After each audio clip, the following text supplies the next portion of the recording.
झालं गेलेलं परत येत नाही. या एकदा झालेली गोष्ट भरून निघत नाही. घटना, प्रसंग, स्थिती, परिस्थिती भरून निघत नाही. म्हणून त्या गोष्टीवर विचार करणे चुकीचं आहे. त्या गोष्टीतच गुरफटून राहणे चुकीचं आहे.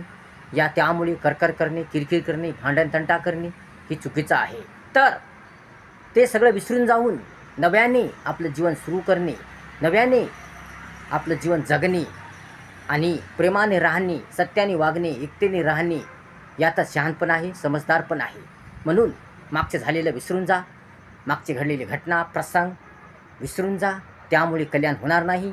झालं ते झालं, गेलं ते गेलं.